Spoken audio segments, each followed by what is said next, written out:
നടന്നതൊന്നും ഞാൻ നിഷേധിക്കുന്നില്ല. എല്ലാം സത്യമാണ്. അങ്ങനെയൊക്കെ സംഭവിച്ചുപോയി. ഇനിയിപ്പോ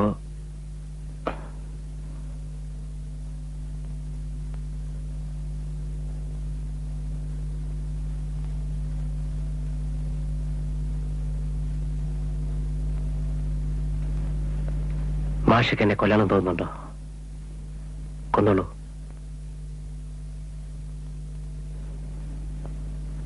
ഇല്ല, എനിക്കറിയാം മാഷിക്ക് അതിന് കഴിയില്ല.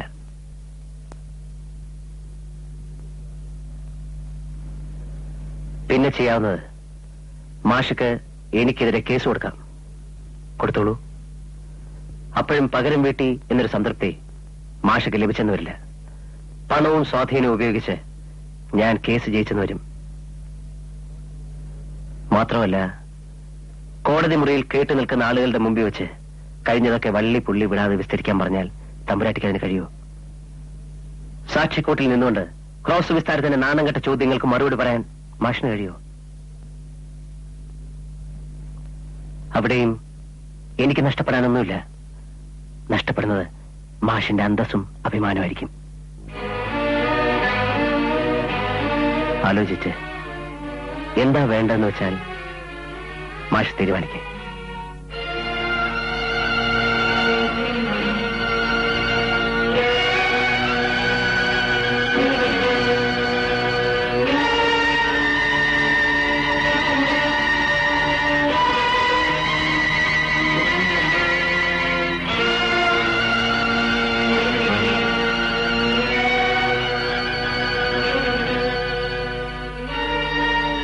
ഈ ഒരു ജന്മം മതിയാവില്ല നിനക്ക് ഈ ശാപം അനുഭവിച്ചു തീർക്കാൻ.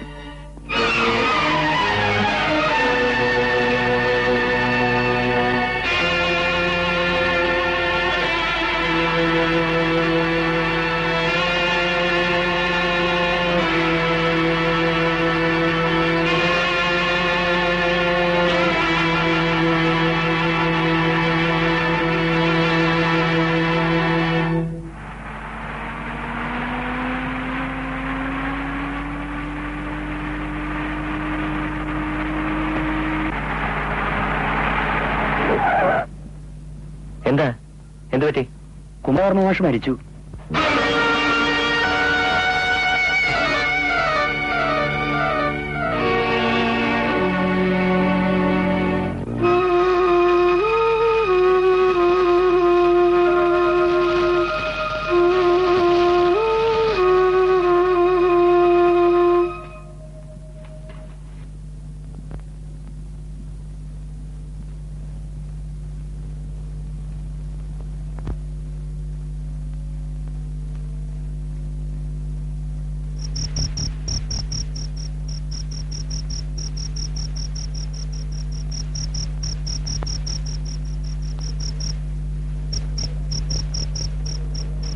അശ്വതിക്കുട്ടിയുടെ കാര്യത്തില് എന്തെങ്കിലും ഒരു തീരുമാനം ഉണ്ടാവണ്ടേ?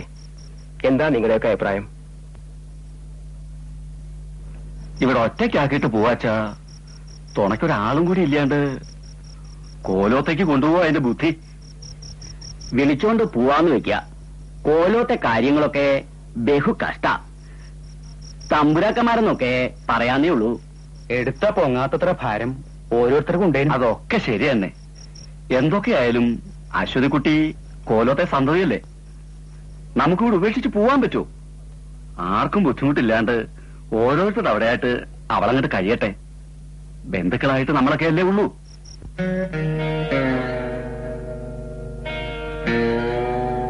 ബന്ധുക്കളൊന്നും അല്ലെങ്കിലും ഞങ്ങൾക്കൊരു ഉത്തരവാദിത്വം ഉണ്ടെന്ന് തോന്നുന്നു.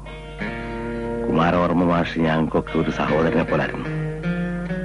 നിങ്ങളുടെ പ്രാരാബ്ദങ്ങളുടെ നടുവിലേക്ക് ഈ അവസ്ഥയിൽ അശ്വതിയെ കൊണ്ടുപോകണ്ടെന്നാണ് എന്റെ അഭിപ്രായം. കൊണ്ടുപോകണ്ടെന്ന് വെച്ചാല് അശ്വതിക്ക് ഇവിടെ വിട്ടുപോകാൻ മനസ്സ് വരുന്നില്ലെങ്കിൽ ഇവിടെ തന്നെ നിൽക്കട്ടെ എന്ന് പറഞ്ഞാൽ അസ്ഥി കഴിഞ്ഞു പോണ്ടേ? അതിനെന്തെങ്കിലും വഴിയുണ്ടാവും. വാടകയുടെയും നിത്യചെലവിന്റെയും കാര്യമല്ലേ ഉള്ളൂ. മനുഷ്യരായിട്ട് ഞങ്ങളൊക്കെ ഇല്ലേ ഇവിടെ?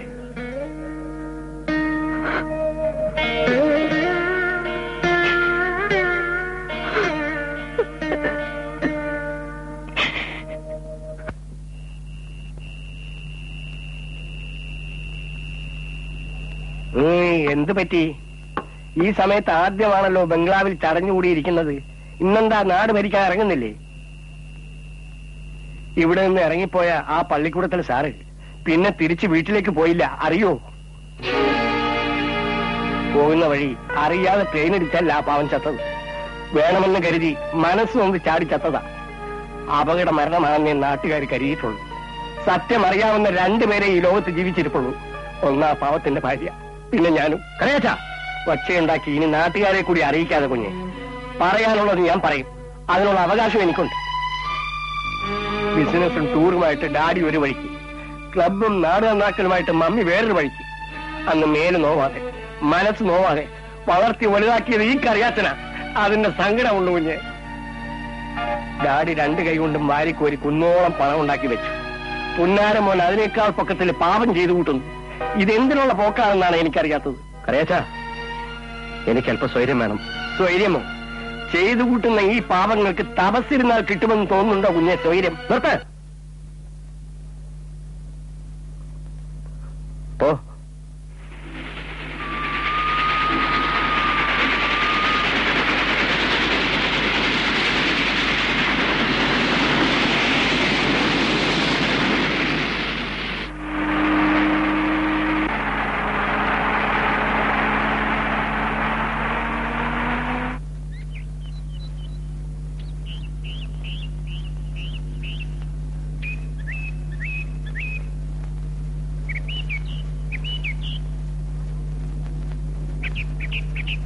അശ്വതി,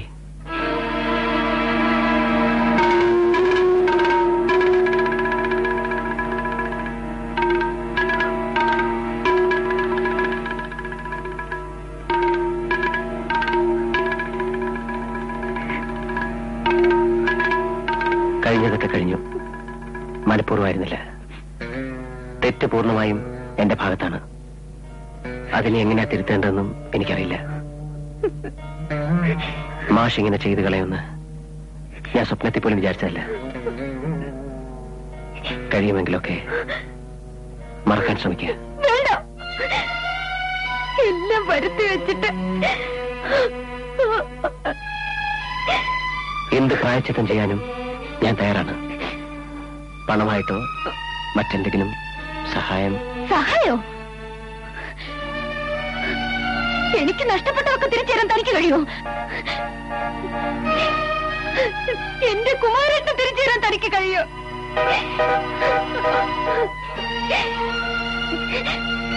എല്ലാം ഞാൻ ഒറ്റയ്ക്ക് അനുഭവിച്ചോളാം. ആരും സഹതാപം കൊണ്ട് ഇങ്ങോട്ട് വരണ്ട. അശ്വതി, വേണ്ട, എനിക്കൊന്നും കേൾക്കണ്ട.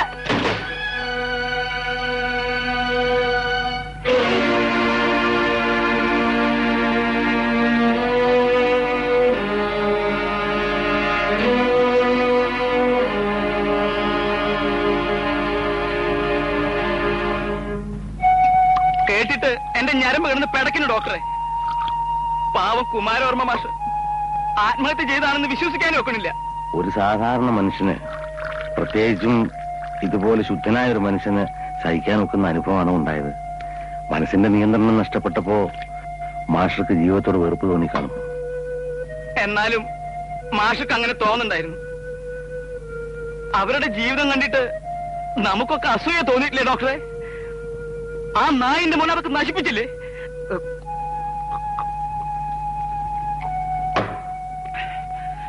ഡോക്ടറെ, അവനെങ്ങനെ കൊന്നാലോ? കൊല്ലാനാണെങ്കിൽ ഇത് അറിഞ്ഞ നിമിഷം ഞാനത് ചെയ്തേനെ. കൊല്ലാൻ എളുപ്പമാ ഫൽഗുന.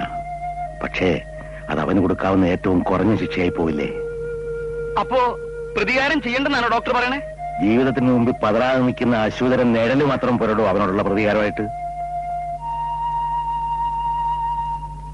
കറിയാം, പ്രത്യേകിച്ച് ഇപ്പോഴിത് പറയാൻ എന്താ കാര്യം? കാര്യങ്ങൾ അങ്ങനെയൊന്നും ഉണ്ടായിട്ടല്ല. ഇപ്പൊ നിയന്ത്രിക്കേണ്ട സമയമായി എന്നൊരു തോന്നൽ. താൻ സമാധാനമായിരിക്കൂ കറിയ. പ്രായമതല്ലയോ? കല്യാണം കഴിഞ്ഞ് കുടുംബമൊക്കെയായി ഉത്തരവാദിത്വങ്ങൾ വരുമ്പോൾ ഈ സ്വഭാവമൊക്കെ താനെ മാറിക്കൊള്ളും. ഞാൻ പറയാൻ വന്നത് അത് തന്നെ അടച്ചോ. ഇനി വെച്ച് താമസിപ്പിക്കണ്ട. ഉടനെ അവന്റെ